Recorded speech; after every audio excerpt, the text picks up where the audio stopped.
Judgement, order और decree, इन सब में क्या अंतर होता है?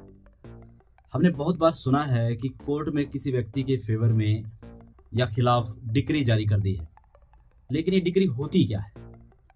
कोर्ट किसी मैटर को सुनने के बाद ऑर्डर दे सकता है, लेकिन ऑर्डर देने के बाद भी डिक्री की जरूरत क्यों पड़ती है? एक बात कि काफी लोग ठीक से नहीं समझ पाते कि कोर्ट के जजमेंट, ऑर्डर और डिक्री में क्या अंतर होता है। तो आज हम इन्हीं तीनों शब्दों को, यानी कि जजमेंट को, ऑर्डर को और डिक्री को समझने की कोशिश करेंगे। नमस्कार, आपका आपके अपने लीगल डाकिया चैनल में स्वागत है। मैं उम्मीद करता हूं आप सारे स्वस्थ होंगे और मस्त होंगे। आप हमारे चैनल को फ्री में ग्रो करने के लिए लाइक, शेयर और सब्सक्राइब कर सकते हैं। देखो मित्र, हमें डिक्री को समझने के लिए पहले जजमेंट और ऑर्डर को समझना कतई जरूरी है। जबकि कोर्ट में कोई सिविल केस फाइल किया जाता है तो कोर्ट सामने वाली पार्टी को, यानी प्रतिवादी को, नोटिस जारी करके जवाब फाइल करने के लिए कहती है। और जवाब फाइल होने के बाद वादी के दावे और प्रतिवादी के जवाब को देखकर कोर्ट पहले ये तय करती है कि दोनों पार्टीज में डिस्प्यूट किन पॉइंट्स पर है, यानी कि मसला है क्या, आखिर क्या मसला है। एक्चुअली डिस्प्यूट के वे पॉइंट होते हैं जिस बारे में एक पार्टी ने उसके होने का कथन किया है और दूसरी पार्टी उसको मना कर रही है, अपोज कर रही है। इन डिस्प्यूट के पॉइंट को इश्यूज कहा जाता है। मान लीजिए दो चिंटू और कैंडी हैं। चिंटू की प्रॉपर्टी पर कैंडी ने कब्जा कर लिया और चिंटू अपनी प्रॉपर्टी से कैंडी के कब्जे को हटाने के लिए दावा पेश करता है, जिसमें चिंटू लिखता है कि भाई उस प्रॉपर्टी पर चिंटू का टाइटल है, और कैंडी लिखता है अपने जवाब में कि भाई उस प्रॉपर्टी पर कैंडी टाइटल होल्डर है, यानी कि मालिक मैं हूं, ना कि चिंटू। वो कैंडी अपने आप को खुद को मालिक बताता है। तो यहां पर केस में इशू शुरू हुआ। असल में प्रॉपर्टी चिंटू की है या कैंडी की है। इशू बनाने के बाद दोनों पार्टियों की तरफ से अपने अपने फेवर में एविडेंस कोर्ट के सामने पेश किए जाते हैं।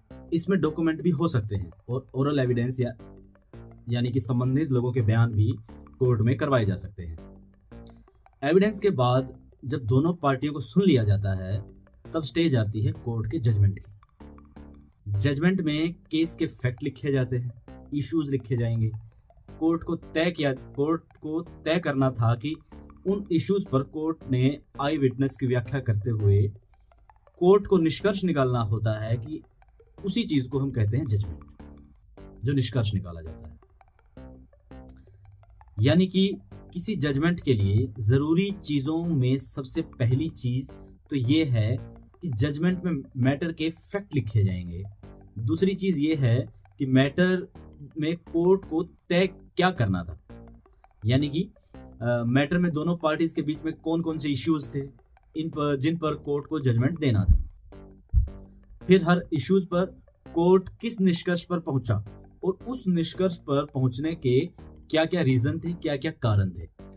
यानी कि कोर्ट में जो सबूत पेश हुए, जो गवाहों ने बयान करवाए, उनमें कोर्ट ने क्या निर्णय किया, या कहें कि दोनों पार्टीज के अधिकारों के बारे में क्या तय किया गया। जजमेंट सिविल प्रोसीजर कोड में सेक्शन 2 की सब सेक्शन 9 में इसको परिभाषित किया गया है, जिसके अनुसार जजमेंट का मतलब जज के द्वारा जो आदेश या डिक्री दी गई है उसके आधारों के कथन को जजमेंट कहते हैं। मतलब सबसे पहले जजमेंट लिखा जाता है और उसके आधार पर कोई ऑर्डर या डिक्री जारी की जाती है। हमने चिंटू और कैंडी का जो एग्जाम्पल लिया, उसमें कैंडी का जवाब आने के बाद कोर्ट ने इश्यूज फ्रेम किया। सुप्रीम कोर्ट ने कहा चिंटू विवादित प्रॉपर्टी का मालिक है और मालिक होने के कारण कैंडी से प्रॉपर्टी का कब्जा खाली करवाकर प्राप्त करने का हकदार भी है। इस केस को अपने फेवर में प्रूव करने के लिए चिंटू और कैंडी दोनों ने डॉक्यूमेंट भी फाइल किए और अपने गवाहों के बयान भी कोर्ट में करवाए। इसके बाद कोर्ट अपने जजमेंट में पूरे मैटर के फैक्ट लिखेगा और इशू लिखने के बाद इसके ऊपर दोनों पार्टी की तरफ से आई विटनेस की व्याख्या करते हुए एक निष्कर्ष निकलेगा कि वास्तव में ओरिजिनल मालिक, वास्तव में प्रॉपर्टी का मालिक है कौन। और अपने निष्कर्ष के लिए कारण भी लिखेगा कि भाई फला कारण की वजह से, इसी को हम कहेंगे जजमेंट, इसी को हम जजमेंट कहते हैं। जजमेंट के बाद दूसरी चीज आती है, वो आता है ऑर्डर। अब हम ऑर्डर को समझेंगे जैसे हमने जजमेंट के बारे में समझा, यानी कि आदेश जब कोर्ट जजमेंट तय कर लेता है, कोर्ट जब जजमेंट तय कर लेता है कि इश्यूज को किस पार्टी के फेवर में माना गया है, किस पार्टी के फेवर में जजमेंट हुआ, कि उसको रिलीफ दिलवाने के लिए कोर्ट ने आदेश जारी करता है। अब पहले वाले एग्जाम्पल में ही जब चिंटू और कैंडी दोनों के अधिकार जजमेंट तय कर देती है, तो ये चीज सामने आ जाती है कि असल में चिंटू ही उस प्रॉपर्टी का असली मालिक है और कैंडी ने इलीगल पोजीशन कर रखा है। तो कोर्ट कैंडी के खिलाफ और चिंटू के फेवर में ऑर्डर देगा, कैंडी उस प्रॉपर्टी पे अपना कब्जा हटाकर चिंटू को दे देगा, हैंड ओवर कर देगा। तो ये हो गया कोर्ट का फाइनल ऑर्डर। दोस्तों, फाइनल ऑर्डर के अलावा भी केस की पूरी प्रोसीडिंग में कोर्ट काफी सारे ऑर्डर करता है। इनफैक्ट कोर्ट को हर तारीख पे, हर पेशी पे कोई ना कोई ऑर्डर करना होता है, कोई ना कोई ऑर्डर करती है और उनको ऑर्डर शीट पर लिख दिया जाता है।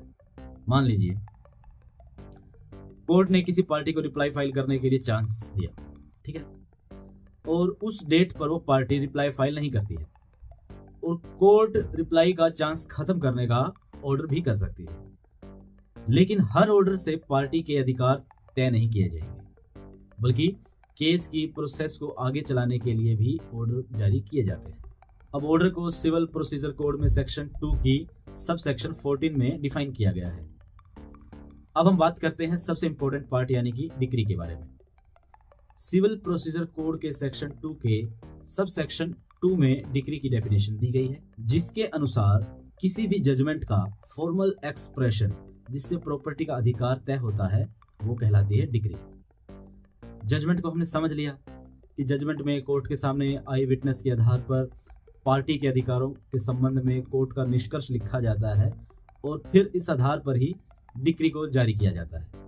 जजमेंट में पूरे केस की व्याख्या होती है और डिक्री किन आधार पर की गई उन आधारों का गठन होता है, इसलिए जजमेंट काफी लंबे हो सकते हैं। जैसे फॉर एग्जांपल अयोध्या वाले मैटर में माननीय सुप्रीम कोर्ट ने जो जजमेंट दिया वो 1045 पेज का था, लेकिन जब हमें किसी इश्यूज पर किसी पार्टी के अधिकारों को जानना है तो हमें पूरा जजमेंट पढ़ने की जरूरत नहीं है, क्योंकि पार्टी के अधिकारों को तय करने के बाद जो डिक्री जारी की जाती है उसमें उसका सार आ जाता है, मतलब निचोड़ आ जाता है, जो एक या 2-3 पेज की होती है।